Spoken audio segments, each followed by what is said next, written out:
bu ñu nekk de xëy na war nañ fa def défilé le 4 avril ñu fexe ba balaa boobu foofu yemb am nu mu mel c'est dans ce sens-là waaye loolu dana xaw a nuru ak projet ba président Macky Sall amoon ci jamono naan chaque région at bu jot dinañ leen jox temps naan fii dinañ fi def 200 milliards ñii région bi Casamance dina leen jox temps Kaffrine dina leen jox temps kii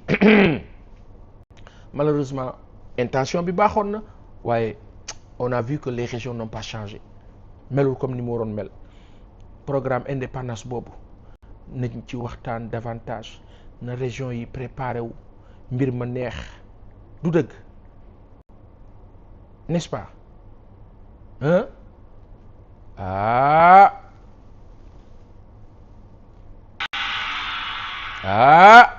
programme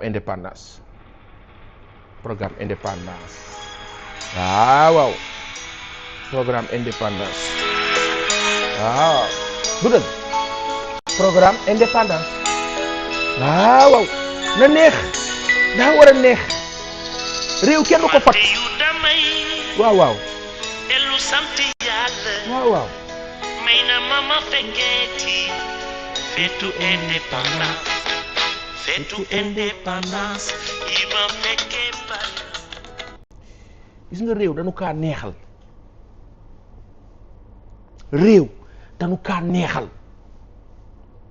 réew danoo war a def ba nit ñi di tëdd xel mu dal di yeewu xel mu dal di nga xëy sax yoroo 100 francs mais nga yeewu rek waa diw na nga def ñun Sénégal loolu la ñu xamoon looloo war a wéy loolu dañ ko daan dund jamono bi nga xam ne dañu doon wax Sénégal ñun aada ak cosaan amuñu dara yoruñu dara fecc ak way ñuy dem ba jëmmi jamono te jamono boobu ñuy wax fecc ak way Sénégal dañoo bare woon teraanga ku ñëw ñu teral yaatal baa ñëwee fii Ndakaaru nuy mbokk yaatal teral te pourtant boobu amuñu woon jamaa amuñu or yàlla di ñu dimbali ci jafe-jafe yooyu jamonoy ajustement structurel ak la ko jiitu kër goo dugg lekk añ dem sa yoon te pourtant c'était dur ñu daan reetaan ay diw na nga def bàyyi na nga ci jàmm tey yàlla indi xéwal bu toll ni àdduna ñëpp naan Sénégal indiens yi di ñëw chinois yi di ñëw norvégiens yi di ñëw européens yi di ñëw ñëpp di ñëw ñun du ñu ànd ak xel neexal nub réew ñuy enjoy affaire bi di dund loolu nag mouvement d'ensemble la ak des ondes positives moo tax kilifa du xumtoo dana leeral waaye du lépp lañoo génne du dëgg ndax réew nag la Yuusu wayoon ne bu nu jékki-jékki woon bëccëg doon guddi doon bëccëg ndaw ngeen baal nu ci li ma nar a wax ndaw mbabal bu guddi jékki-jékki woon rek doon bëccëg waaye ndaw mbabal laa ilaha illallah seydina muhammadan wa abdu rasulullah sallallahu alayhi wa sallam ngeen baal nu partagé leen waaye mu gën a yaatu waaye nous comptons sur vous partagé leen lii gën a yaatu wallahi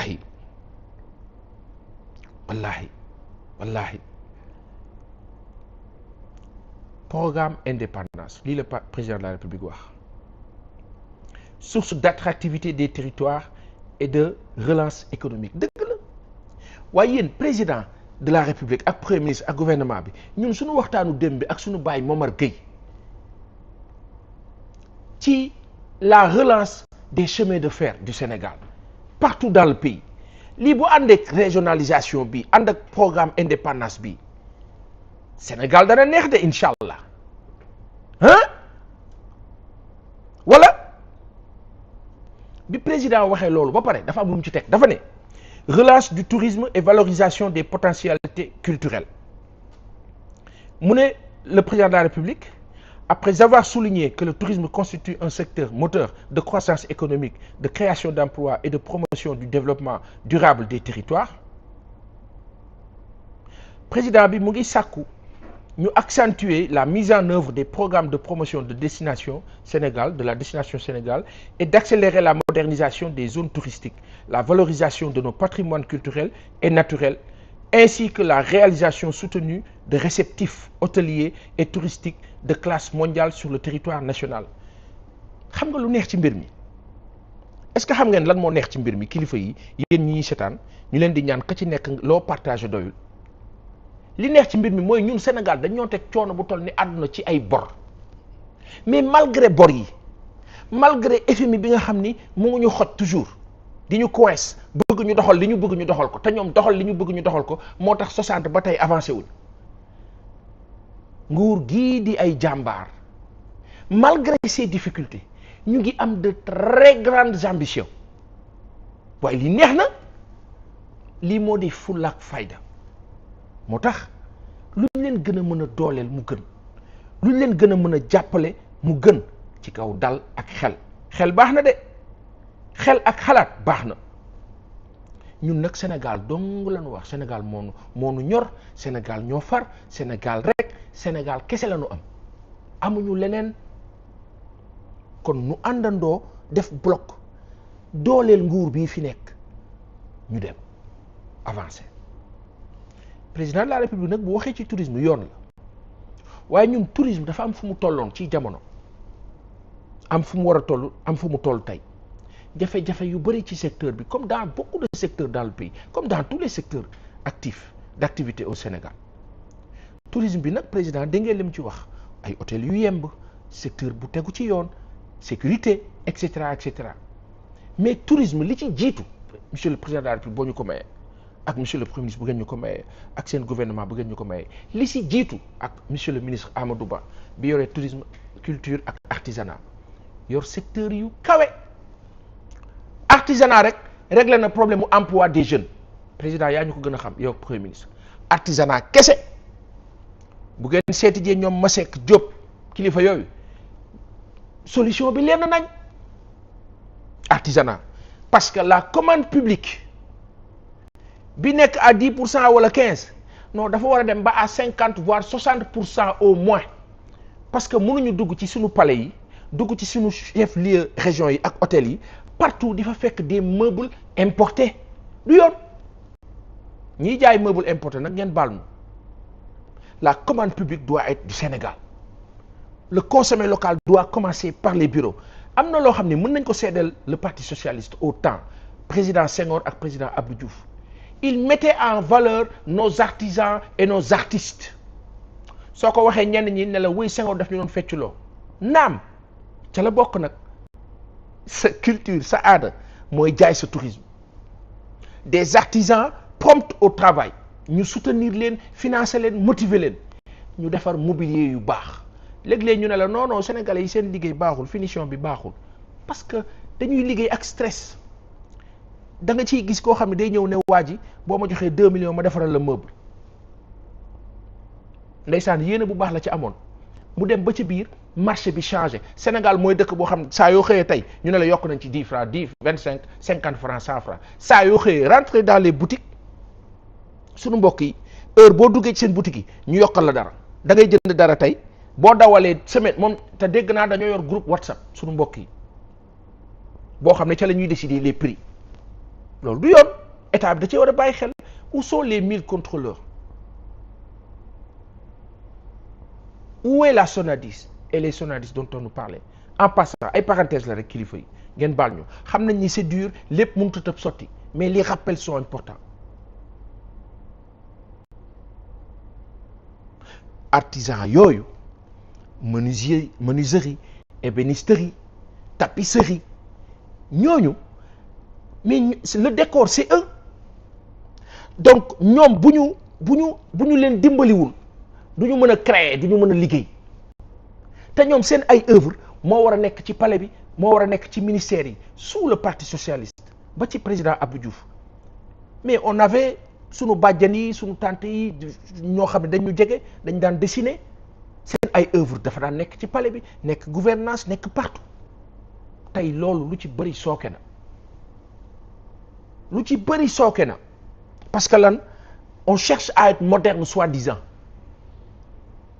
pour être moderne non on va aller mettre en valeur la créativité des autres sunu ay artisans ay artistes yu nekk fii seen ay œuvre du bouger mètre ay tubaab di jóge fële di ñëw di ko jël di yóbbu di ko jox valeur feneen te bu ñu demee duñ ne mukk ñii la moo tax état bi emploi des jeunes lu yomb la parce que secteur ba la les artisans tous les jeunes qui doivent être formés dañ leen war a former d'accord ci électricité ci leneen ak leneen mais ci artisanat aussi artisanat bi mën na jël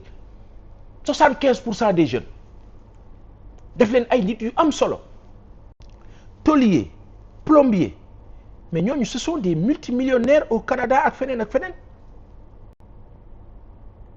ñooñu ce sont les ouvriers gagnent bien leur vie dans le monde occidental hein oui avec les soudeurs et autres ay métier la dañ ko war a jàngale institutionnaliser que mu régler problème bi donc l'artisanat dafa booster le tourisme moo tax kilifa bii di Amadou Ba nu ngi ko nuyu en passant le vaillant Amadou Ba qui a joué un rôle essentiel ci alternance bi bu mujj bi nu ngi ko nuyu di ko féliciter en passant tey mu yore ministère boo xam ni mën na dimbali Sénégal ci lu bare culture artisanat tourisme et le président de la République avec le premier ministre ils ont bien fait boole ñetti secteurs yooyu parce que benn la te éducation sax day dugg ci culture waaw moo taxoon ci jamono yi suñu ñoom bàyyi ñoom Abdelkader Fall dañ doon wax ministère de l'éducation et de la culture cay jamono ndax culture du forcément fecc ak way ak danse tëb dal non culture culinaire culture de sport culture sportive culture diplomatie culturelle yaatu na ba ci les études culture la moo tax mu fondamental moo tax souvent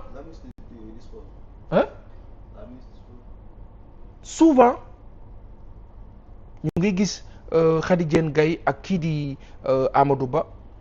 ñu ngi wane benn œuvre lii lu rafet la sénégalais yi mais danoo ay macha allah sénégalais yi yàlla daf leen a may Fatimatu nee na il faut construire des centres de formation et les décentraliser dans les régions absolument exactement amoon na sax xanaa kay gën ko dooleel gën ko renforcer te yooyu la ñu war a dimbalee les maires de ces localités là gis nga les municipalités du rek état civil mën nañ ci boole loolu décentralisation lan la li ñuy teg ci kaw ca palais ba mu wàcc ci suuf jóge ci gouvernement bi wàcc yemb dem ci municipalité yi lii moo nu mën a dimbali nu wax ko fii lii rek nu mën a dimbali Mactar Fall ñu ngi laa nuyu ba baax kilifa bi ñu ngi leen di nuyu ba baax waay Mariama Ba ñu ngi laa nuyu ba baax Max Label ñu ngi leen di nuyu ba baax waay ñu ngi leen di nuyu ba baax a baax ñoom Fatou Diop ñoom ñëpp Awa Gueye Bëx Bani ñoom ñëpp ñu ngi leen di nuyu kontaan nañu lool ngeen nekk fi waaye yéen gisuma seen partagé wu leen de gisuma ngeen partagé de xaw ma nag ndax li ñuy def leen a neexulam déet Seydina Ibra ñu ngi laa ziyaar yow de ma turab baay nga yore baay Ibrahima Ibra bi ñu dëppee El Hadji Ibrahima Ibra Seck le premier maire de la ville de Rufisque nup maam di wóllëre sunu maam Elimane Sakho di turandoo sunu baay El Hadji Ibrahima Sakho sunu maam beneen boobu nup maam ay ca waay partagé leen xam sa bopp ñu ngi laa ziar ba baax Dominique Biagui jërëjëf Abdoulaye Touré ah kilifa bi nu ngi leen di ziar ah nu ngi leen di ziar ba baax a baax a baax a baax na gën a yaatuwaay partagé leen waay mu yaatuwaay dana nu neex de bu yaatoo rek nub yaram dafa tàng nu fippu nag daal di kii nag am nu nu def ah léegi rek bi noo ñëw nu ngi ñuy xamal ne président bi ak premier ministre bi ñoo nekk léegi rek bi noo ñëw waaw loolu neexu jàmm ak salaam du dëgg moo tax kii di kilifa bi Moustapha Guirassy di wax ne conseil des ministres bi mu dund tey de convivialité daf kaa neex parce que voilà tout était joyeux gis na tey président de la république mu tooñ kaf ree nu mu ko musul gisee loolu daa baax foofu lañ toll les ondes positives waaye réew moo xam da ngay gis ku xëy naan la waaye yow man moom ka xëy naan ma waaye yow ma ne la dara jàmm rek ak salaam kama ka nan ku ne def noonu rek ka xëy rek parce que man doo xëy nag bëgg ma teg onde bu négatif du ma ko nangu waaye yow li ma yëg ma ne la dara xew fi yëguma tus ñebbe dara jàmm ak salaam waaw dana neex de Ibra waaw waaw coow li nag du dara benn Baye Assane rek boo xam ne xamul lu xew dégg tëll ne rajax ëppal nangi faaw bëgg a créer problème loolu rek la république fonctionne l'État fonctionne le peuple vit assiste et supervise veille et surveille quand bien même na ku nekk xëy doxi say soxla nu wàññi wax ji du dëgg les CDEPS d'antan oui Fatimatou oui dans le secteur de la peinture et de l'artisanat effectivement borom socc yi duñu ree de Assane Pouy nu ngi laa ziar ba baax moom reetaan jàmm rek waaye reetaan xaajaloo moom du am jàmm rek ak salaam Mactar Fall jërëjëf donc président de la république ñu bàyyi ko xel bu baax li mu wax ci tourisme bi lii rek la. Il insiste également sur la sécurisation des zones et des sites touristiques, c'est important, à travers le déploiement de dispositifs spéciaux, l'inventaire exhaustif et la valorisation du patrimoine national classé sur l'île de Gorée et la mise en cohérence des politiques culturelles et touristiques.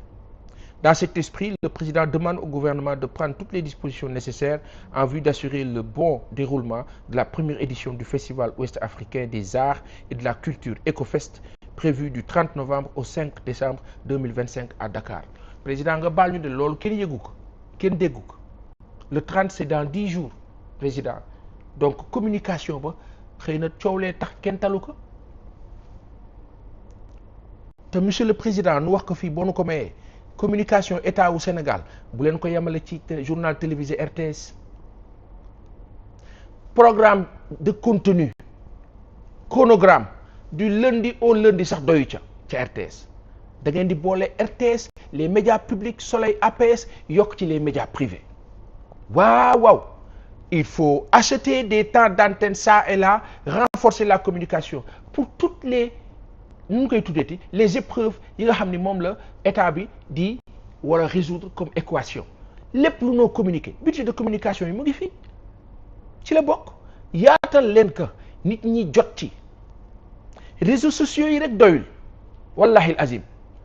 réseaux sociaux yi complément la ngeen boole ka communication état bi yaatu parce que lii waral coow li la nature a horreur du vide quand il y a du vide mais spéculation dafa yomb bu nit ñi toogul di sentir ne état baa ngee bouger mu ngay teg mu ngay wax mu ngay jëf yaakaar du bare coow moo di bare ñii ñoom ci la ñu nekk dëkk bi de moom ruubekat yi daal di jóg profité ci waaw ñoom ñu ngay communiquer moom ruubekat yi ñu ngay communiquer bu baax kon yéen itam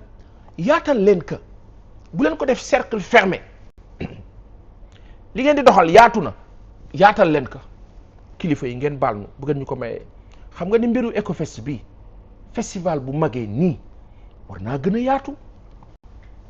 war nañ kaa gën a yëg war na gën a def boucan ak bruit ci dëkk bi parce que toutes ces activités là dafaa dundal réew waaye bu ko nit ñi yëgul ñu jékki-jékki rek nga toog rek journal télévisé 20h Mariama Dramé joxe titre le festival ouest africain des arts et de la culture Ecofest prévu du 30 novembre au 5 novembre 2025 a ouvert ses portes ce jour à la une tag nga xool nii ah bon lii kañ la ngeen baalu de kilifa yi les radios communautaires oui Fatimatu ñoo ngi liggéey Ibra mais zéro comme lié musiba bi seetu leen chaque jour li ñuy débattre yépp mooy nekk à la une des journaux waaw bu ñu fexe woon ba à la une des journaux la état bay jëf di ca nekk nag à la une des radios et télé la état bay jëf di ca nekk mais ñooñu dañuy dund souffrance yor ay salaire yu ñu war a fay yor ay charge après ñenn ñi ne la waaye ñooñu xoolal dañoo bañ Ousmane waaw kenn du leen jox dara état du doxee noonu état bu doxee noonu rek état bu doxee sectarisme rek ne non ñii bokkuñ ci rek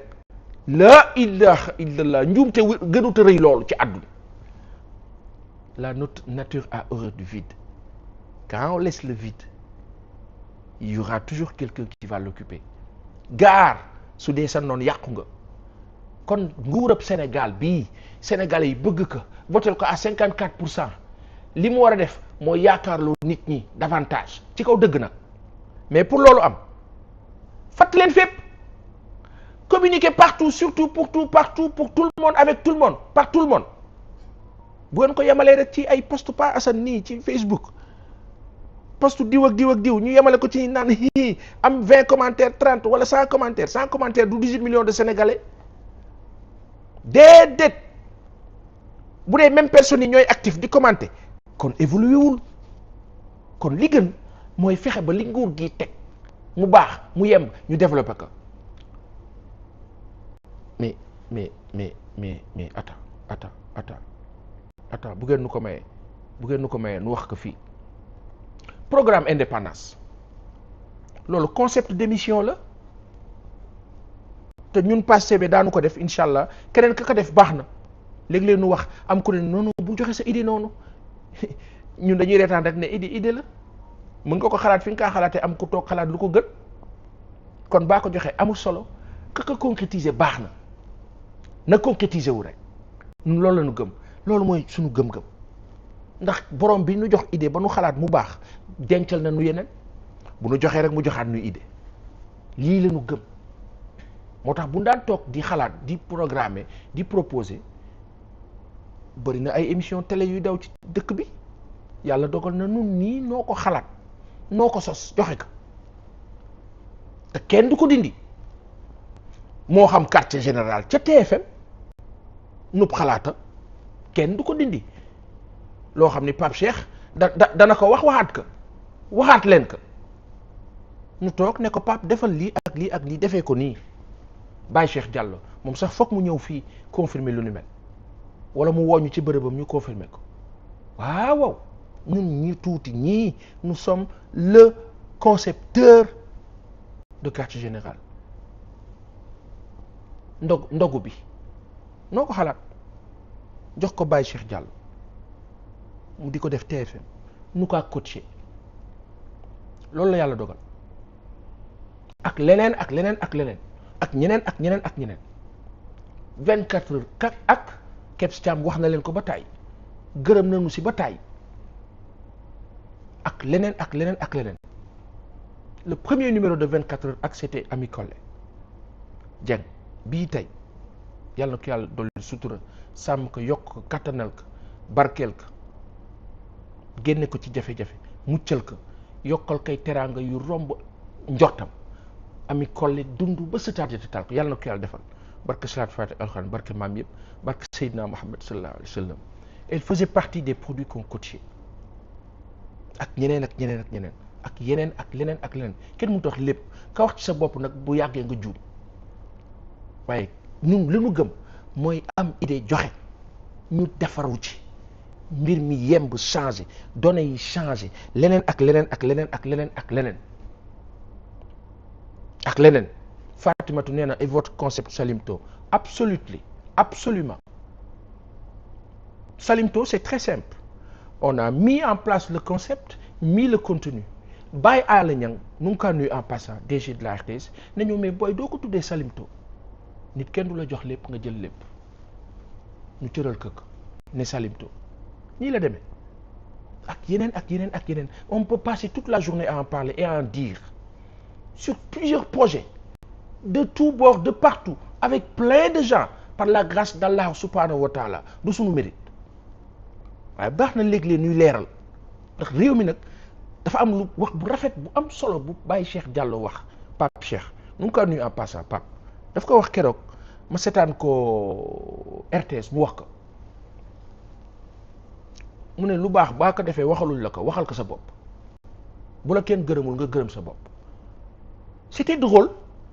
mais à la fin de la journée ci time bi nu nekk nii contexte bi à la fin de la journée c'est vrai il faut le faire parce que Sénégal lu bëri daf fee nëbb lu bëri dafa lëndëm lu bëri leerul suñuy bët ñu am impression des apparences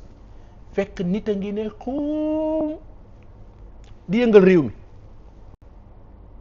nu foog ni kee la day am moo tax tekk ak dal ak gëstu ak déglu ak laajte am solo voilà des parenthèses yoo xam ni dafa corroborer ak fi nga xam ni fa la nguur gi toll état mënut a def lu baax di ko def ci réew mi te kenn du ko yëg ndax mauvaise communication mënut a nekk moo tax ñun